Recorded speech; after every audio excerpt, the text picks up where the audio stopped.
flying through this group. Yeah, man. In the upper right, we have our Protoss player already defeating MC. He might do it here with DRG. He is. 웅진 스타즈 flying. He cooks his nerds in a flying pan. In the bottom left, we have our Zerg player. He is a champion, but right now he's been having a rough day. He is MVP DongRaeGu. He cooks his nerds in a fry pan.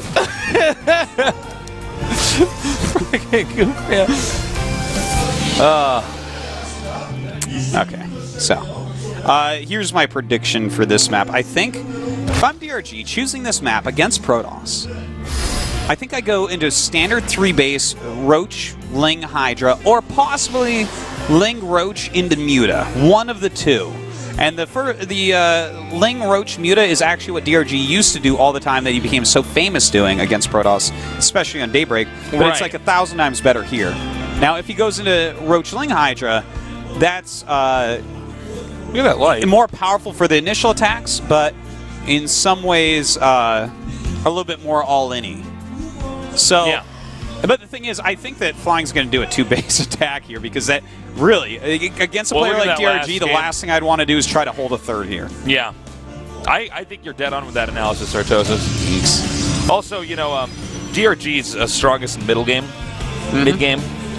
So I think it's going to make that more difficult. Yeah, in late mid, he's like so. It's like playing against Hydra. It's like, well, he's really good in end game, so I'm just going to make this game as messy as possible for him. So that by the time he gets to end game, it's not going to work out. Well, when end game is 7 minutes in for you, Tasteless, it's a good way to do it. All right. Well, it's going to take a little bit to see exactly what these guys are up to. Your turn to ask me a question. I asked you a question. Or do you want me to ask you another question? I wouldn't mind getting a question because the What are your thoughts? What are your thoughts on sporks? We've done this one. Have we? Yeah. Wow, it's I do like sporks for certain foods. Like what? It can be useful. It matters what's on my plate. Like for instance, if I'm eating something that, like for instance, let's say I'm eating asparagus and lentils. If I eat both those at the same time, spork. Ooh. I have a spork in my house, and I use it when I eat because that's actually a common meal for me: asparagus and lentils. Wow. Yeah. Because you have to spear the asparagus, but you have I've to been eating a lot of lentils lately. Lentils are great. They're great, man. They're like the cheapest thing in the world, and they're healthy. And they taste really good. Yeah, you can like mix them up with spices and onions and stuff. Yeah. It's like actually just delicious. Yeah. I can't believe how good lentils are. They're pretty fantastic. Hey, by the way, that hot sauce that you have at your house that I'm going to steal some of. You should. It's What really what flavor? Chipotle Tabasco. It's Chipotle. Okay. I think I have the pepper sauce. I found this in the foreign food market.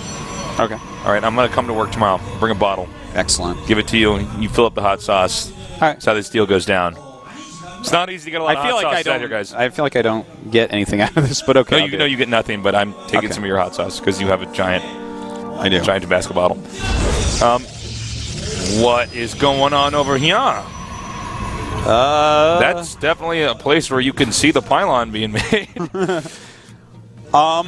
Okay. Well, he's forcing some extra lings, I guess, because flying is so unpredictable that maybe he's actually planning something. Like, that was weird. I guess he was checking to make sure there was no cancel. What? This is weird. It's weird. That was weird. That was like weird, and I don't know, man. I don't know either. Don't try this at home, kids. I don't get why he did that. Yeah. It's weird, too, because he made it right next to the Nexus, so he wanted him to see, or at least he didn't care if he saw. And then he canceled, but it's like... the thing is, I don't know if he need any kind of camera. I think he was just checking for a cancel. But, I don't know. Maybe he thinks that it's going to force a lot of lings or something, but that Warp Gate will never be ready for that, and cannons are like kind of nonsensical. Yeah, I mean, cannons, you just attack with whatever you have. And we'll just have to ask him. I don't know the next one. I don't know, man.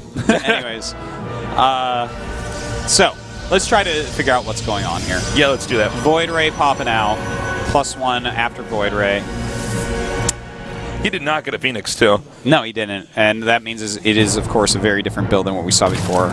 He might get Phoenixes after the first Void Ray. Yeah, it definitely could be. Can I do a Wings I wouldn't even be surprised if he goes for multiple Void Rays. He might go for some sort of Void Ray +1 Zealot type of really wonky We've seen attack. some Void Ray all-in timings. Yeah, there certainly are some, and he might have his own type of thing because think about it, right? Void Rays really kill roaches better than ever before, and if you have like +1 Zealots with that or something, maybe that's his plan, something like that. But if he goes for third base, I will be like startled. Well, we'll see. This is like a hard guy to cast, to be totally honest. Well, flying is. I'm just like, what is he doing? He's creative. Look at that Void Ray, man. The graphics in this game are so sick. They really are. Look how beautiful space is. You just lose yourself in there. Nobody can hear you scream. I'd be screaming pretty loud in space. I think someone would hear me. What's that space horror movie? You know Event Horizon? Yeah. I saw that a little while ago. That movie's actually scary, man. For a wimp, yeah. Well, what do you think is scary? I was really scared by Signs when I saw it. That's not that scary. There's like one scary scene in Signs. Yeah. It was really scary. It's a scary scene, yeah. Oh, I saw this. I saw this graph on Reddit of M. Night Shyamalan movies. Yeah. And like how much money they've grossed. And like you could see that like his movies progressively made less and less and less money. Not too surprised. It's just so interesting. Like each movie made less than the one before it. So take a look here. He's taking the third base, which can be very difficult. And DRG is going for Roach Hydra with some Lings. Well, we don't know that he's going Roach yet. He might go Hydra Ling. That's fine as well. But just the surface area that must be protected from Protoss can be very difficult to actually hold on to correctly. Now, this is some really nice scouting going on. He's trying to figure out exactly what's coming at him, and he's going to have to know what's coming at him if he wants to stop it. Because if DRG super commits to units here, this is such a wide area. Force fields are not as powerful. You know, you look at any other base with a normal third, what we see is a normal third right now in pro gaming at least. Right. And it's at least in enough that force fields can section off units quite easily. But here it's like really wide, so you're going to need an extra couple force fields every time, and that really adds up. Yeah. So, okay, so he's getting the Spire. The thing is, this is actually Blink on the way instead of... So actually, Flying has made some interesting changes because MC, in a game like this, went into Colossus. Now, if DRG... You know, basically, it's Blink Stalkers on the way. He realizes all the powerful things that can happen on this map. Okay, right. This is actually kind of like complex to try to explain to everyone at home. It's the Spire is coming to stop Colossus or to do a Mutatech switch. The thing is, he's countering both of those, Flying is, by, not getting Colossus and by getting Blink very quickly. He's basically going to... He's going to Blink have a step ahead, and then the Mutas don't get to do the damage, which means they're a bad investment. And will he even go Mutas? That's a good question, too. Yeah. But if he goes Mutas, what's DRG? I mean, he likes his Mutas, you know? He does like his Mutas, but he's still making a lot of Roaches and whatnot, so I don't think I think he's getting that for Colossus, which is a waste. Cause for the Corruptors. Yeah, which also doesn't really help at all. Well, it does not help. Yeah. Period. Well, Blink's done now. Yeah, he's making a ground army here. And, well, I don't think an attack is the right choice for Flying. This is very peculiar, actually, that he's moving out. I'm a bit nervous for him. Well, I don't understand. I mean, everybody knows DRG is going to be basically maxed out before the 13-minute marker. He's maxed. Yeah. And it is before that 13-minute marker. So, if it's just pokes like that, that's awesome. That's so cool. It's really smart. But DRG walking around right now. Is he going to try to go to the other side for an attack? He is taking a fourth. This has been kind of a funny game. Double Robo on the way. This is kind of interesting. That means he wants to go into Colossus Tech. But with the Infestation Pit on the way... All right, well, hold on our toes. We're about to have the attack happen like right now. Ooh, that was kind of sexy. Did he? I don't think he actually saw the spawning of those Colossus. But he's trying...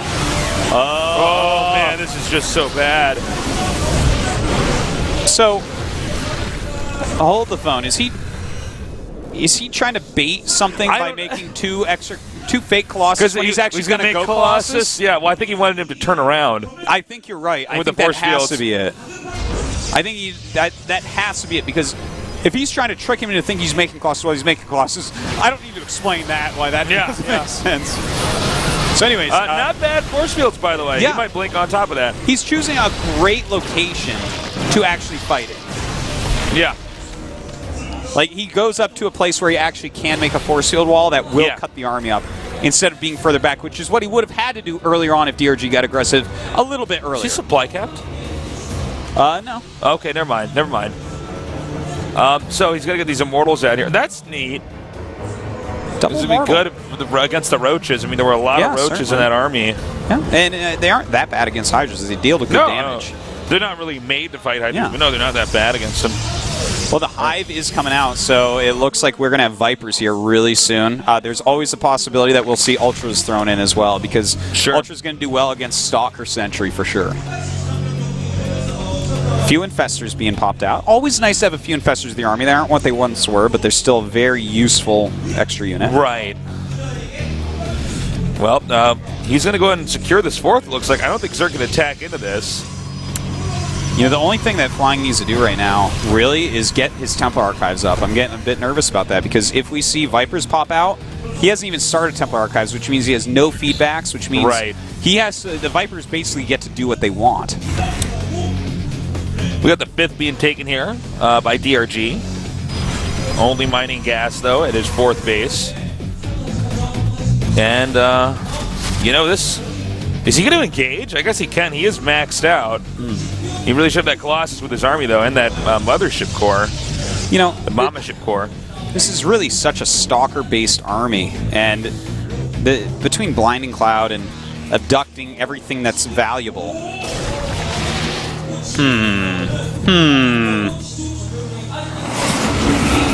I'm as confused as you are. He got Max said he held up everything, but he seems to have a wonky army composition. He saw the Vipers now, and he is getting that Templar Archive, so that is very, very important. If he gets some High Templars out for feedback, then we're suddenly in this like great, huge game type of scenario where who knows who's going to win. You know, it could go anyway. A lot more gates on the way. All right, he's starting to close in. He's got to back off because there are enough spine crawlers to hold this position. Yeah, I think he's mostly just zoning right now. If he commits on creep before he has High Templars, then they're just... Is he going to make a bunch more gateways a little bit here? I mean, they're both maxed out. Yeah, he actually just did. Oh, he just started 6 right there. Excuse me. Huh. All right, this is not the best angle in the world for Protoss. Ooh, some nice fungals. And look at those abducts, taking out every Colossus in a matter of seconds. And this is why you need your High Templars. He attacked right before the Templar Archives is done. All right, Zerg is still essentially maxed out here. He might be able to blink away. Whereas Protoss is down to 114, fighting with nothing but Stalkers against Mass Hydra. Which doesn't make a lot of sense. Well,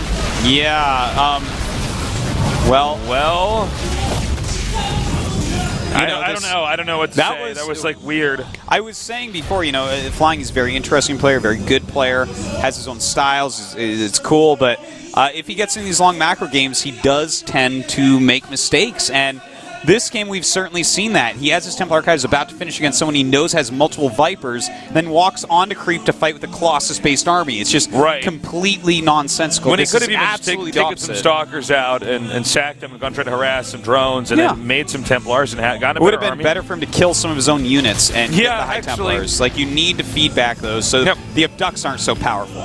The good news for Flying is that he's almost maxed out again. He's still in it. He's still in it. That was definitely a mistake, though. All right, sort of push in here. More abductions, making these Colossi completely useless, and that may be just too many Hydras. It could be, and look at that, the Blind Cloud making those Stalkers walk forward. This is why you need that Templar Archives. Those Vipers so powerful against Colossus tech otherwise. Well, I mean, the Colossus is getting one shot off and then dying.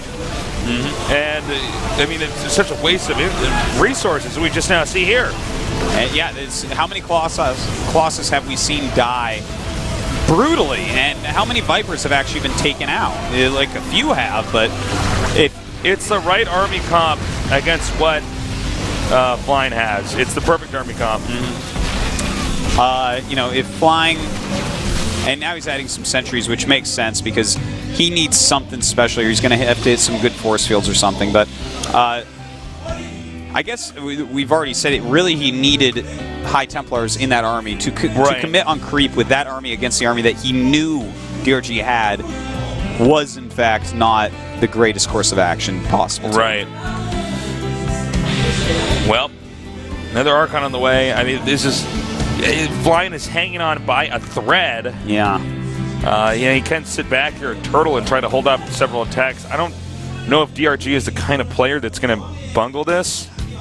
So... Yeah, you know? DRG's getting pretty big, man. He's got a big drone count. He's got his 5 bases.